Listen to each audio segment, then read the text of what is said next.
ओम नमः शिवाय। भगवान शिव का ध्यान करने मात्र से मन में जो एक छवि उभरती है वो एक वैरागी पुरुष की। इनके एक हाथ में त्रिशूल, दूसरे हाथ में डमरू, गले में सर्पमाला, सिर पर त्रिपुंड चंदन लगा हुआ है। शिव जी का त्रिशूल।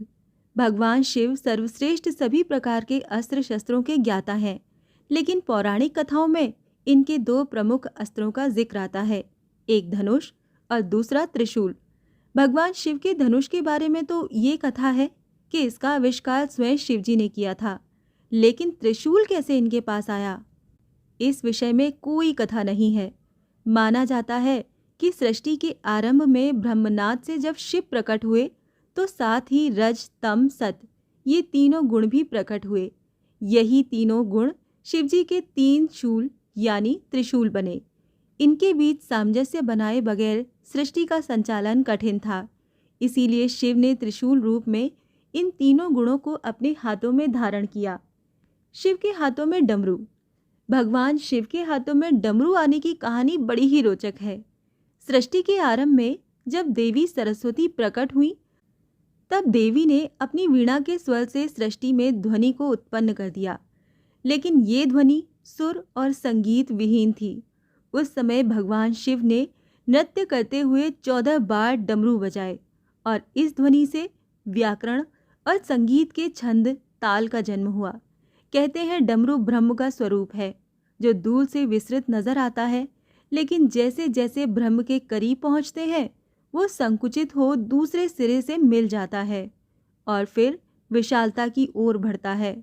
सृष्टि में संतुलन के लिए इसे भी भगवान शिव अपने साथ लेकर प्रकट हुए थे। शिव के गले में विषधर नाग। भगवान शिव के साथ हमेशा नाग होता है। इस नाग का नाम है वासुकी। इस नाग के बारे में पुराणों में बताया गया है कि ये नागों के राजा हैं और नागलोक पर इनका शासन है। सागर मंथन के समय इन्होंने रस्सी का काम किया था, जिससे सागर को मथा गया था। कहते हैं कि वासुकी नाग शिव के परम भक्त थे। इनकी भक्ति से प्रसन्न होकर शिव जी ने इन्हें नागलोक का राजा बना दिया और साथ ही अपने गले में आभूषण की भांति लिपटे रहने का वरदान दिया। शिव के सिर पर चंद्र। शिव पुराण के अनुसार चंद्रमा का विवाह दक्ष प्रजापति की 27 कन्याओं से हुआ था। ये कन्याएं 27 नक्षत्र हैं। इनमें चंद्रमा रोहिणी से विशेष स्नेह करते थे। इसकी शिकायत जब अन्य कन्याओं ने दक्ष से की तो दक्ष ने चंद्रमा को क्षय होने का श्राप दे दिया। इस श्राप से बचने के लिए चंद्रमा ने भगवान शिव की तपस्या की। चंद्रमा की तपस्या से प्रसन्न होकर शिव जी ने चंद्रमा के प्राण बचाए और उन्हें अपने शीश पर स्थान दिया। जहाँ चंद्रमा ने तपस्या की थी वो स्थान सोमनाथ कहलाता है।